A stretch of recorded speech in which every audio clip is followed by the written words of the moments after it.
Okay, let this is gonna be fun. Okay, hi, my name is Chronicler and Nephia, and this is the Illusionist of Not Prava.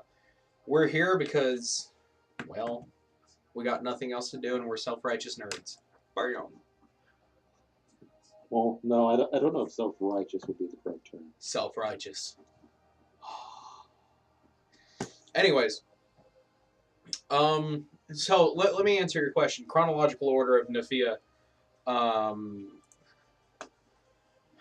God, you want me to do Nephia, or you want me to do all of them? Like I can do the best I can for all of them. Uh, I'd say the best, like putting The them best all I can. together. The best I can. Here we go. Um, 19, 1979, my dad went to OU, and his friend from Visay, where my dad grew up, um, his name's Steve Peck, who is known as the Perverser. I have him in the legendary Wardens. Um, he taught my dad to play. It was sometime during Christmas break. That's the only clue we have. Um, Back then, I looked at the 1979 document, and it's like Christmas break back then was like part of November and December was all Christmas break. And I'm just like, wow, for a college student, that's a lot. And so I asked Steve Peck, and he's like, dude, it was somewhere in November. And that's all I know. And my dad's birthday is November 8th, anyways. And I'm just like, you know what? Nephian Day is going to go on November 8th. So we don't know what day it happened, but in November, in some time, Steve Peck taught my dad to play. And in that time, my dad made the first character, which is Red Fork, which is the joke you Blue hear spoon. about Red Fork, Blue Spoon. Yeah, that's the character that made that joke. And supposedly, this is the story I was told. The way the character got his name was he. My dad was eating spaghetti, and back in late 70s, early 80s, the big thing was the colored plastic silverware, and my dad was eating spaghetti with a red fork, and my dad was like completely no imagination at that time, and he's just like red fork, and that's the joke. In Your dad night, had good jokes. huh? Your dad had some good jokes. I'm It's a sorry. good enough joke. Here it is, 2017, and we're still talking about it, so it's got to be a good one. So in 1980, I don't know if it's early 1980 or late 1980, Red Fork was killed at level 6. I know that for a fact. When he was killed, it was killed by a wizard named Adramalich, who comes back into play later. That was the first technical campaign setting for Worlds in Nephia. The second one, now this is where things get confusing. So hold on. The second campaign setting for Worlds in Nephia is actually called Those Before, and it's from 1999. It's me and Wolf trying to learn to play D&D, which was supposedly just a hair fraction before the legendary character came in that everybody knows and loves or fears, whatever you want. That Which one? was Tyr and Dark Wolf. Huh? I, I was curious as to which one that was. I don't think I have to tell you who it is. I couldn't think of it. In 1982, from what I understand from Steve Peck, in 1982 was when Any was created. Oh, okay. I know who you're talking 1981 or about. 1982. I just looked at the pictures and I know who you're talking about. Good share bearer. Yeah. He's Good share bear. yeah, Any, Sharebear, Thufir Mega, Cleve. So Dad was where was he? He came over here and he was living near Arkansas. And no, he was living in Fort Smith. Uh, and he had made a friend named Wesley Harrison, Earl Brooks, who knew my mom, and they were playing D&D with a few other friends, Warren and Todd. I know their names.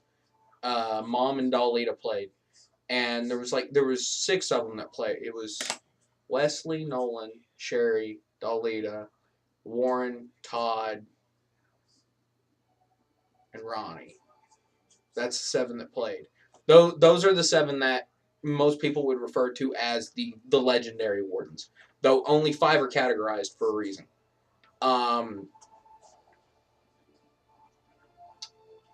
Dad made Any first, and Mom made Share Bear. And this was right around 1987, 1988. So Any's been around for a little while. But he's been going through consecutive adventures. At this time, I think he's like level 10, 11. So it took him about 7, 8 years to hit 10 and 11. At this time, the legendary cleave that most people know about, Nephia, the one who pulls out the katana, Any's the one that pulled out the katana and he could like wreck shit. And then you had Share Bear who had Merlin's sword, Thufir the Shadow, Mega, which was the priest, and Cleve, who killed Asmodeus, who stole half of Asmodeus' soul. That's the story with that. That was the God Slayers. That's when the gods screwed over Any, that he lied to them, and they started this big upbringing of gods. From there, from 1988 to 1990, which I was born in 1990, my dad played Any, and he went on to hiatus, I think, in 93 or 94. And then the next time he played was 1999 on my birthday, June 10th, which was the first game I played. And I played Blitz, which is my first character, Blitz the Mist, the Paladin. My sister was playing Cloud the Fighter because unoriginal, she loved Final Fantasy. From there, Kaze, Daniel, and Tennyson happened in 2000, which was the 3 that most people, they don't talk about them, but they're known as the Angels of Battle because they were, wherever a battle was, they were the 3 that came onto the battlefield and tried to save as many as they possibly could. That was their thing. After that comes the famous campaign that everybody knows about, the Rebellion of Phalanx. That's like the biggest one that we have. And that was 2000, in 2000 and 2001. That was Lazarus, Firewolf, the dog for the first time, and Cage. That was those 4 heroes, which you know them for, right? That's like the big 4. You know who I'm talking about? Ones? Lazarus, Firewolf, Dog, and Cage. I don't remember Cage. Cage, if you go to Sulant, you'll hear Nunnel, the king. That's in Sulant's one of the 3 kings. It's his grandson. Like, if you look at the history, it's all there. After that, in 2002, the Lost Legacy occurred, which is the 6th generation of Nephians, which was Krieg and Cohen and Alphonse, which is known as... The reason it's called the Lost Legacy is because there's not a whole lot of detail on exactly what happened, but that spanned from 2002 to 2007, which in that time I learned to DM. And I actually DM'd some of them. That's also when Wolf did Dark Wolf Jr. and he created the Moonbase, which you've heard about that, I'm sure. Moonspace Rats. Yes. It's also the time of Tristan, which was the gargoyle who coughed, who thought he was a human and he was sick constantly.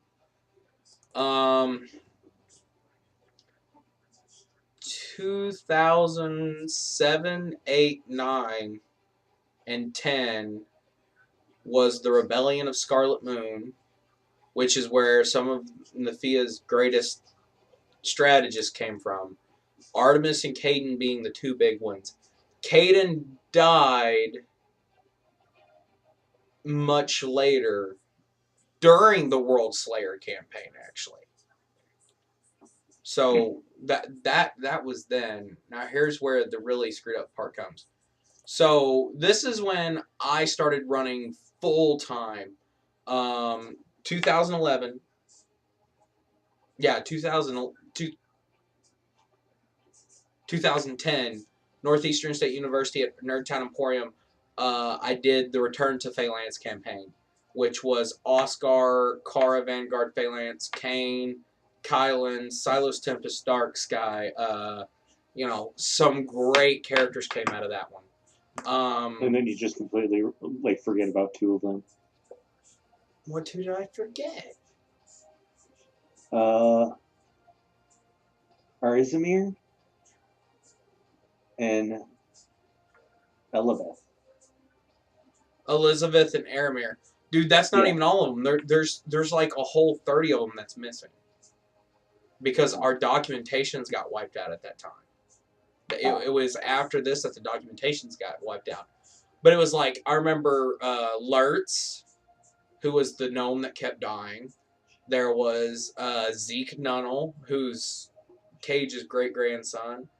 There were so many great... A&E, Varanix came around at the time of the Return of Phalanx, which is the Lord of the 99 Hells now. And this by this time it's 3.5, right? Yeah, at this time it's 3.5. It's been 3.5 since Lost Legacy. Lost Legacy was when 3.5 started. Return to Phalanx was the last set campaign I used 3.5 in. And then after that came Black Tides. Black Tides was some of the most famous names in Nephia came from that campaign, actually. Corin Tywelle, Dragon, Gosei, Gray, Hollith, Ralph, Torin, Moon Space Rats, Bookie. Huh? Torin was the one that I've never heard of, actually. Torin was killed because he caused World War I. He caused World War I. Goddamn Nazi. Actually, what it was like his son Rex joined the campaign after Black Tides, which was it was actually the Old Ways. Campaign number 10, which was called Old Ways, which had Rex in it. Rex left Vanguard or Rognvald is what it was called. He left Rognvald, and his father Torin got upset, and so Torin's like, I'm going to assemble all the Vikings, and we're just going to start wrecking cities until they tell us where my son is. So he did. They, like, women, children, men, all of them. You had everybody storming every fucking city in Nephia. You got to think, that's a lot of cities. That's a lot of places to be attacking. In the Old Ways, Ramil came out of it. Opal, the legendary C.H. Luke, which was my dad's final character. Bookie had returned. Corrin returned. This is actually when Hollith was pregnant with... Oh! The war, the reason that campaign was called the Old Ways was because that's what Torin honored, was the Old Ways of the Viking Code. And Hollith was actually the master strategist. She was pregnant with Carolina during the final battle. Yeah. Yeah, so that's an interesting little tidbit I love to tell people. I remember because that's why Emmy was so on about the Prego bonuses. Oh, yeah. And after that battle was over, that's when the fight with Adramalich occurred. And Adramalich, remember that name from who sealed away Red Fork?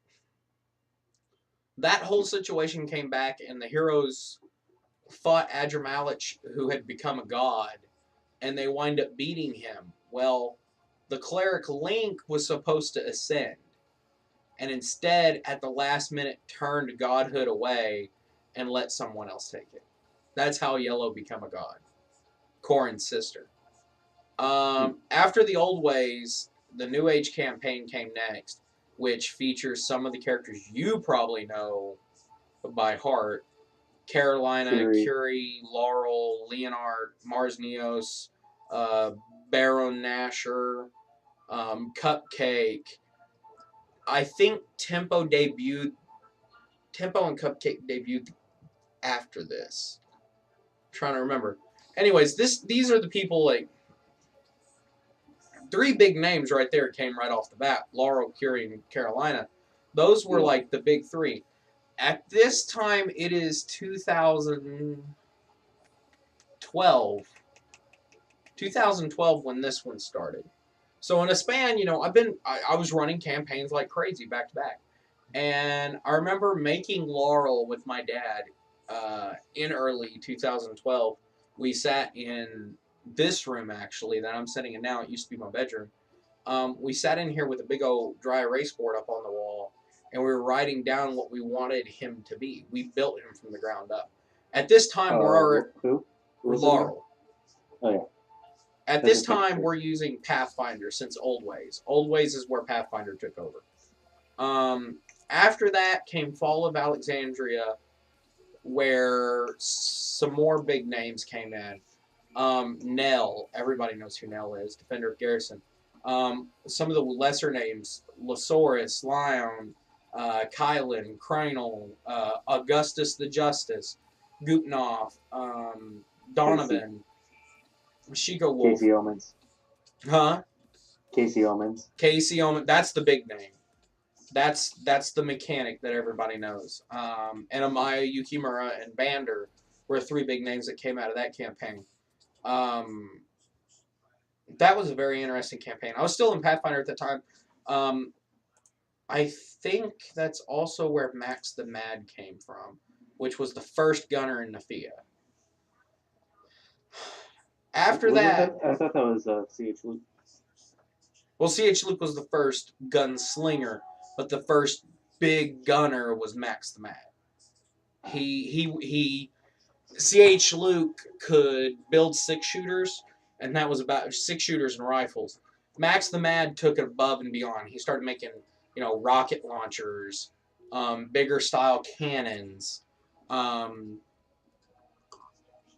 That's when a lot of the that's when gunpowder and technology started to take over right in there. In early 2013, actually late 2012, Dad was diagnosed with liver and kidney failure and started dialysis. And I told myself, I'm going to run a campaign that we can use to raise money for my dad's surgery. And so I started carrying a donation jar with me every time I went to D&D. Well, at this time, Nerdtown Emporium started closing down.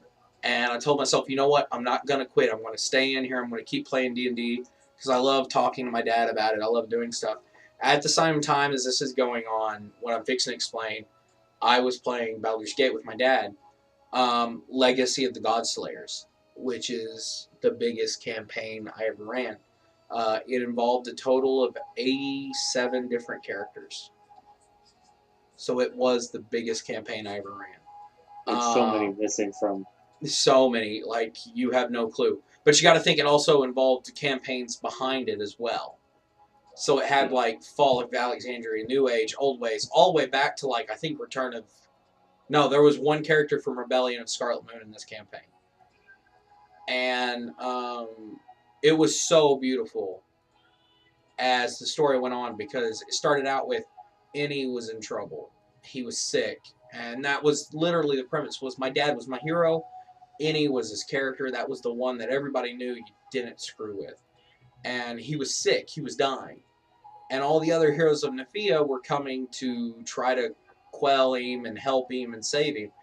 And in July, my dad took a turn for the worst on my birthday in June. And mid-July, he wound up passing away. At that time, I told myself, I don't know what I want to do. I don't know how I'm going to do this. And in August, I'd sworn, the day I came home from my dad passing away, I picked up all his D&D notebooks and I brought them into my room, trying to find some kind of comfort in them. I don't know. It was just something that I could find for comfort. That's all I wanted. And I remember picking them up and reading through them and finding stupid little notes that my dad left behind and stuff like that. I found an I love you letter to my mom and gave it to her. You know, my dad was a very gentle giant. And I remember finding those in 2013 being like, I can finish this campaign. And it kept leading up and it kept leading up how my dad had done it. And what was going on was the reason Nephia was sick was because an alternate universe called Nephia was poisoning it. And there was another NE that was trying to take over Nephia. And as time went on, the more and more you realized the situation you were in. And the more and more you got to realize who the bad guy was. And the bad guy was Wanderer with Nephia, which made it a very scary combination because, you know, a lot of characters nowadays, if I'm like a guy in black armor with gold around him is on the battlefield, most players will be like, oh, really? Oh, no. We don't want to mess with that guy. Because that's NE's signature is black armor, gold pinstripe, gold scorpion on the shield and chest plate. So I think it was September, I played the end of that campaign. And I remember listening to everybody cry.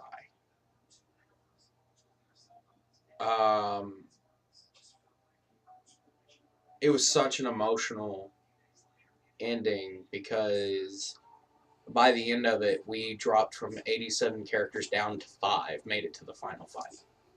Only 5 characters made it to the final fight, which was, it was heart-wrenching. Like I said, it started out 87.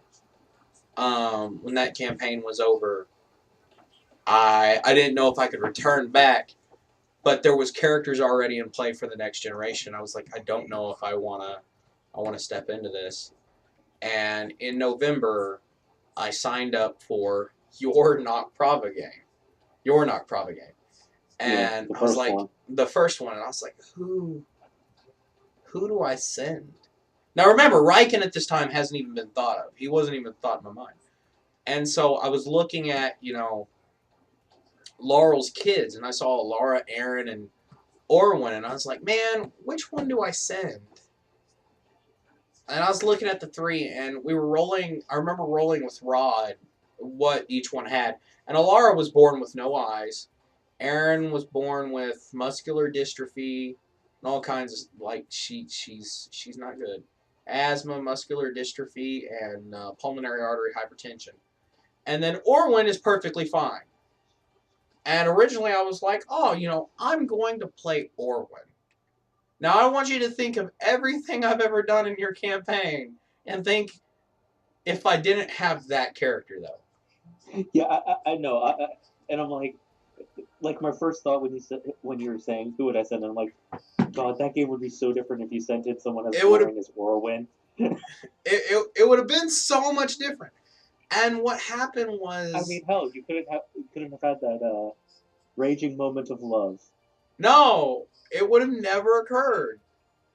What literally was the last minute game changer for that? Believe it or not, it was a last minute game changer. Librarian was in my room and she was like, you know, Alara was the one that came to the past. Why don't you go ahead and give her a life? Like, go, let her go. Just unhinge her, get her somewhere. I was like, you know what? Yeah. And at the last minute, I changed my mind. And instead of submitting Orwin's character sheet, I submitted Alara's. I don't know what on that character sheet made you pick her. Actually, it was not her. It was you. Oh.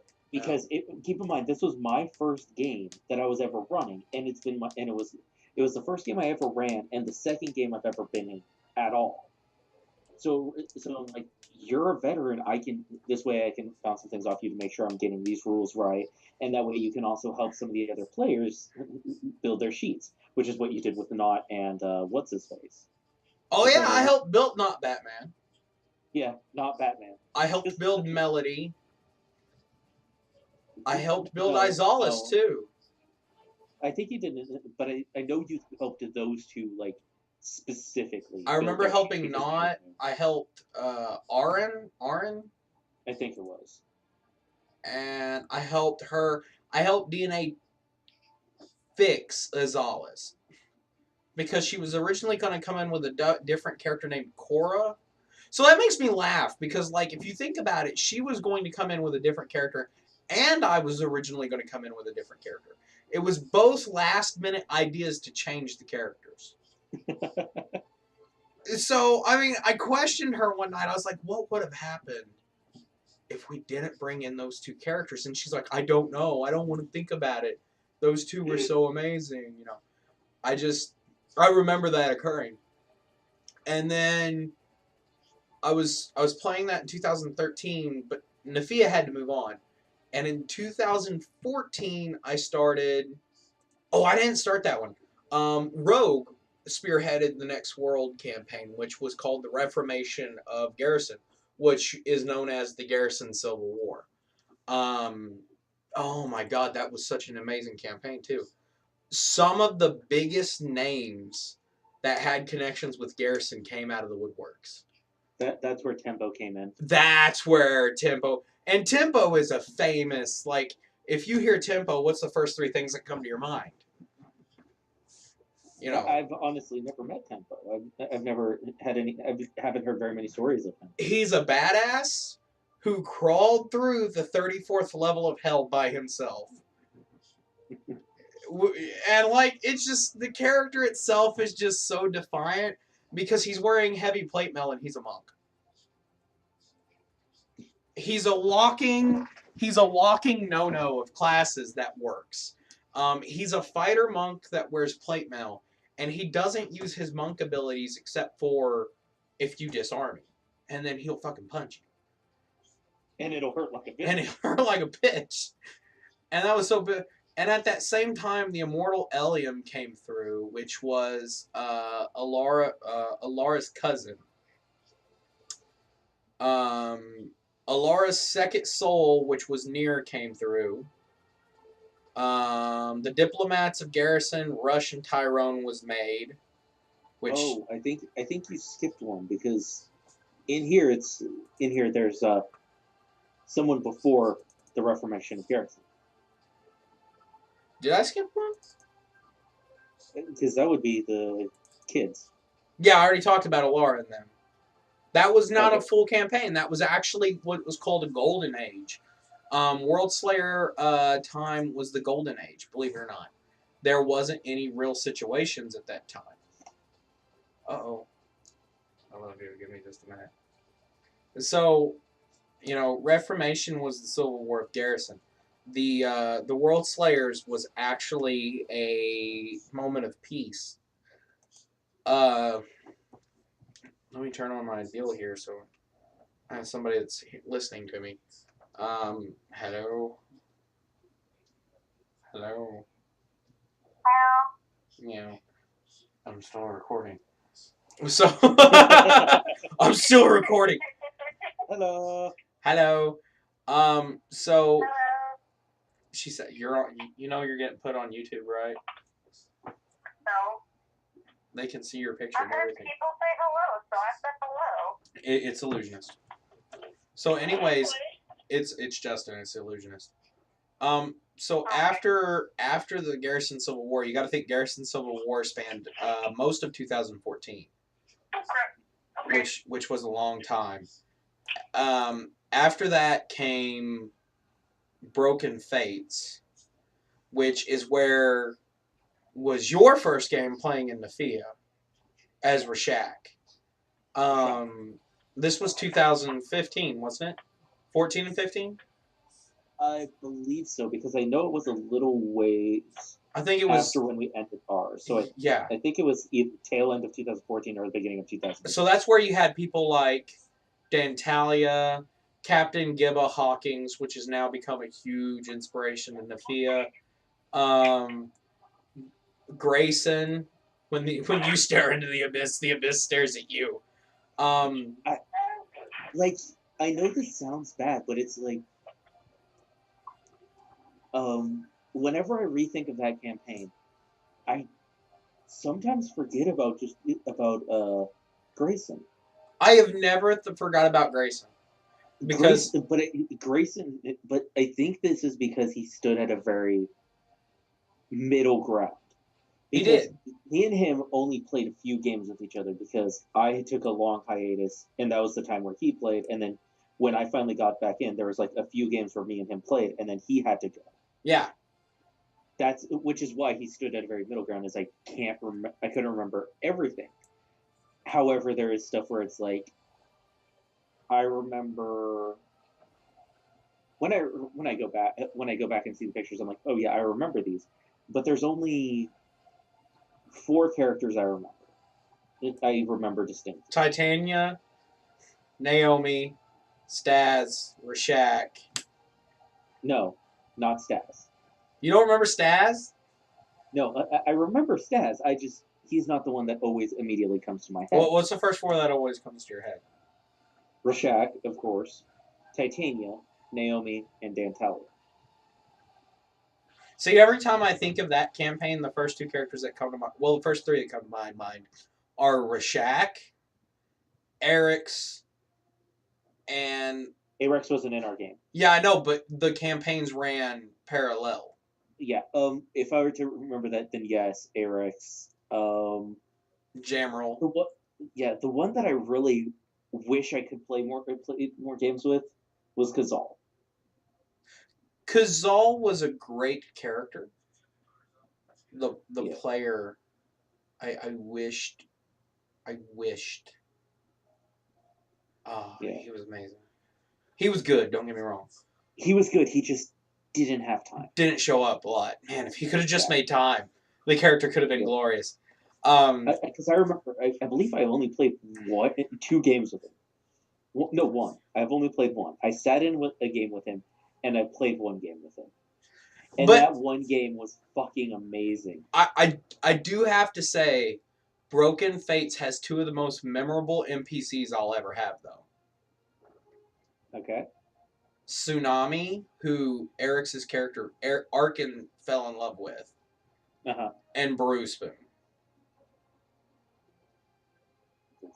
Yes.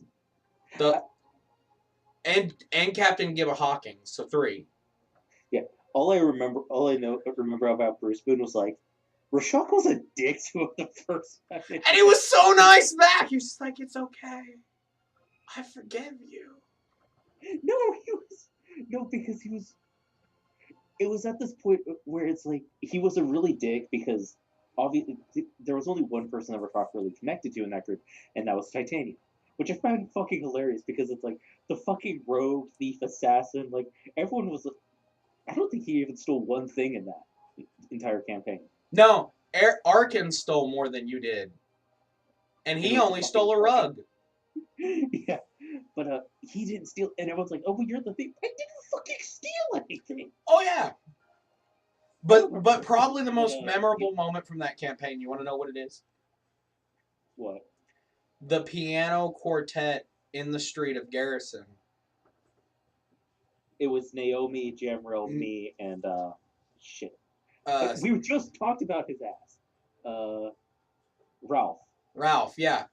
The quartet in on the docks where you ran into the music shop, bought the piano, and everybody's like, oh, he's gonna come out with like a clarinet or a flute. And like I remember you took out the side wall with the roller piano. The party didn't know what I was doing. Literally what happened was I went up to the party, I'm like, hey, can I have 10,000 gold? Oh. One person asked, the other person's like, here, sure, and handed me the money. I immediately took off running. I remember the moment of like, everybody's like, where's Rashak? And like, I told you the door was only like so wide. And you're like, oh man, I'm just going to push it through. And I just remember you like slamming the piano through the doorway and the whole party turning around and you come running out. And I remember this song you guys was playing was Yakety Sax. And I'll never forget the moment where Jamrel's like, I have a flute. Violin. He played violin. Violin. And so you had Ralph playing the saxophone, you were playing the piano, Jamrel was playing the violin, Arkin was breakdancing, and Naomi started singing. And y'all guys were playing yakety sax at first, and then y'all started changing. Like, I was laughing so hard.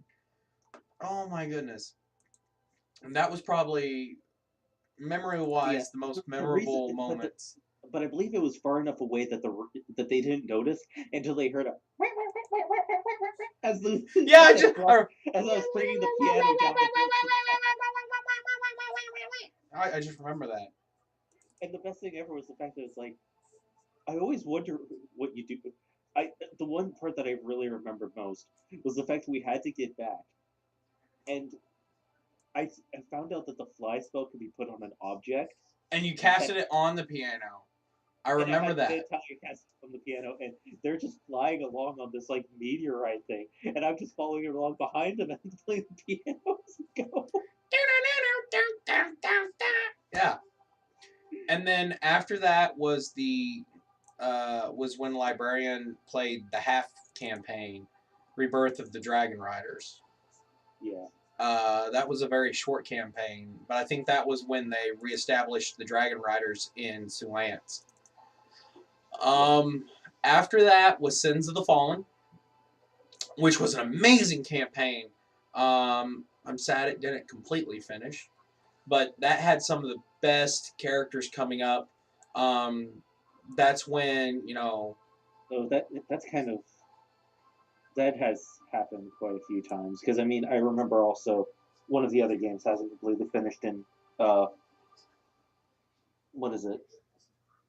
In the one with Arex and Jamrel didn't completely finish either. No, it didn't, but you couldn't finish it because they finished the mission. But because of where they were at, you couldn't quite. I couldn't move forward. What the heck? My phone is getting like message after message. Oh my goodness. Oh. She better stop sending me messages or it's just going to hang up on her. Oh no. Oh wow, okay. Dork, so that's 5. It's like 5:23 now. But in that one, I had... It's count. That one was when Ella came in, led Sai Mezerum. Yeah, Sai. Sai was one of my favorites. Oh my god. Led and Sai were my two favorite characters in that campaign. No offense. Oh, no, I don't have a character in that game. Dr. K, Renarin. At that same time, that's when Riken came in, Panama, Quentin, Kirito. At that same time was when, oh my goodness. That's when Titian Snowbringer came in, Zalicia Battlesworn, Tiffany Omens, Ruben Shadowheart, Pansy Life Drinker. I remember these. Cassiella. And that was what, last year? So now here we are in the great year of 2017. And we have the 18th campaign setting, which is Beyond the Black Gates, which I haven't put in yet. All right, 1 second.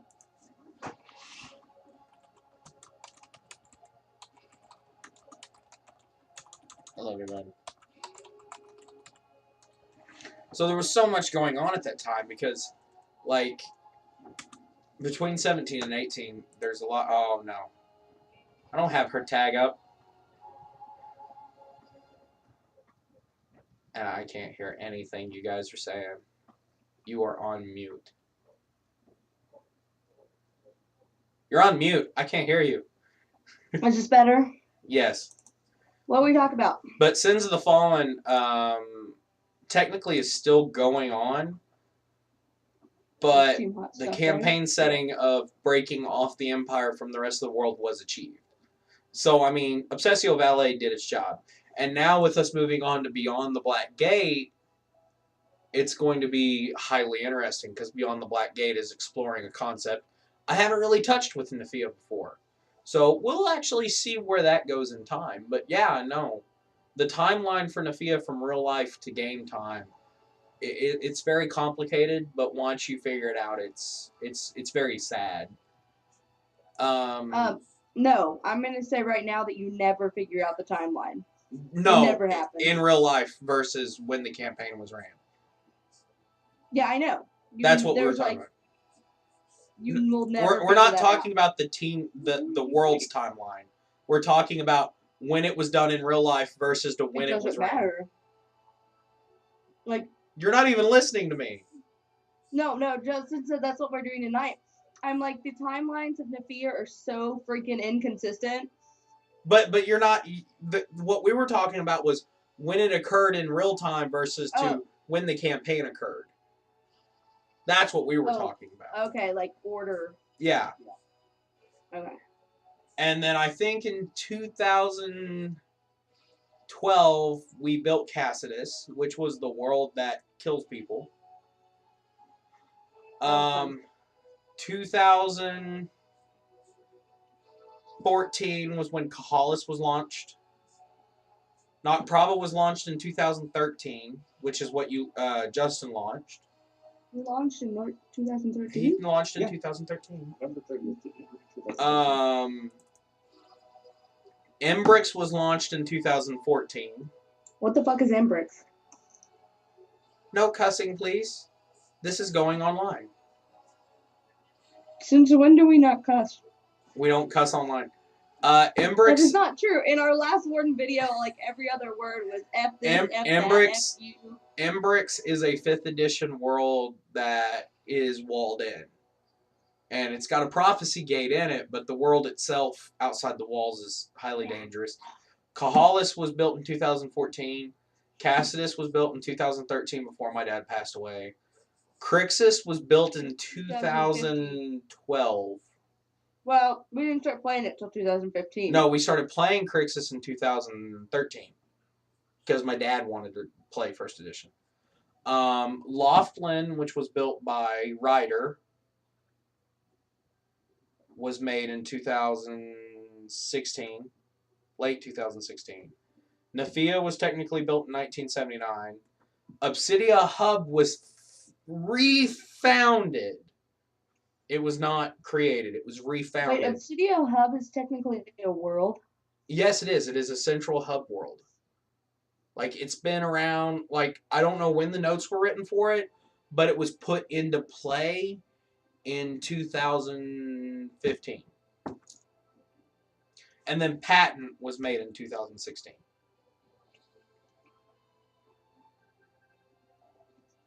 I just need to make a ninja world. Why? There was one, but it's been... I know Kirk was working on it. It just never happened. I love ninjas. I love you. Bryce built Coriander in late 2014. Wait, Bryce named his world after a spice? Yeah. That's okay. There's the Hershey Guild there. So. Spicy Bryce!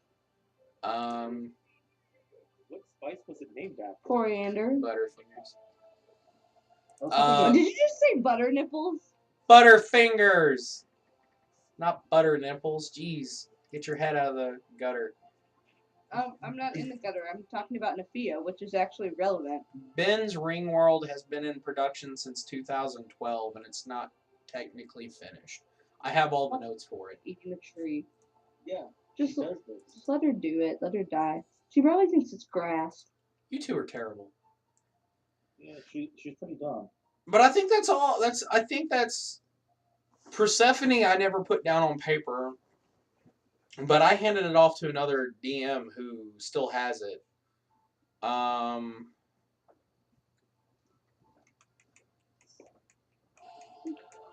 right. Hades. Again? Yeah. Okay. So she got to be in the end of this video. Makes her happy, I bet. I'm actually going to go get drunk with another honorary warden, so it's all good. Max? Yep. We've turned into quite the alcoholics. You should probably stay home one quiet night. It'll do you good. That's what I did last night. That's what I do every night. Well, you don't work in social work, sir. You don't get punched in the face by children every day. What? Can I get the video too? Oh, look. These bananas. Oh, look, And you the actually bananas. have pants on. I was worried I just about got that. work. Okay, here's Justin. Here's that guy being in the video. All right. She's like, I was in the video. So, yeah, I mean, there's a lot of history behind Worlds of Nephia and all the other worlds. But now that we're starting to get into Kahalis, and Kahalis is being built even more. Oh my god.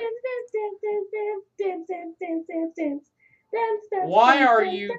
That looks so wrong. He says that looks so wrong. And who has their mind in the gutter now, Lauren? She was playing with a cat. She's playing with a pussy. Cat. And if it wasn't even an adorable cat. Yeah, I know. I told her we'd lose views because of how ugly it is. Because it just wasn't an adorable cat. It was a very scary cat. It has resting bitch face. Wow. Man, if this thing will work, I'll actually name these off too. That one. So, Which one? in Kahalisian space right now, these are the worlds that have been created since 2014. It started with just Kahalis, but because of the timeline break, you have Frost, Aether, Farreach, Korriban, Zoidius, Jericho, Empire of the Gods, Alternia, Monkeybone Temple, Earth, Expanse, Deventa. So, I mean, the Kahalisian space is, like, blowing up. I can't even keep up with it. I don't keep up with it. That's not your job. That's not my job anymore. What? You're a bitch. Yes, it is confusing.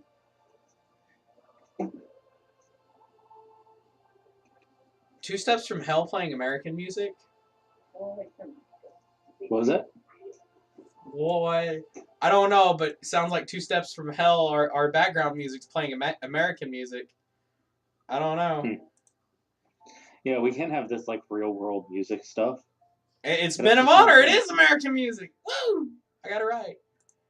But yeah, there's so much going on in Kahala space. It's blowing me away. Magic items. We'll talk about those next time. So we'll have things to talk about next time. But as for this video, we just talked about Nephian timelines and some of the world timelines. But Illusionist, if you don't mind, we're gonna bow out for the night. But it's like only midnight. Shh! It's only midnight. My girlfriend's gonna kill me if I don't go to bed here soon. So everybody have fun and remember, roll some nat 20s. This is Chronicler and Illusionist signing out with Librarian already gone, so she doesn't get to be in the sign outs. Yeah. So until we see, I could break. She's still here. I could bring her over. No, we'll leave this one alone. So until next time, everybody, keep your characters alive, have some fun, and I hope to see y'all guys soon. Me and Illusionist will both try to hope to see y'all soon. And Warden meet this Sunday. Woo! Yeah, let's see if we'll be there. Let's see. We'll find out. Yeah, I'll see y'all later, and y'all have a nice day.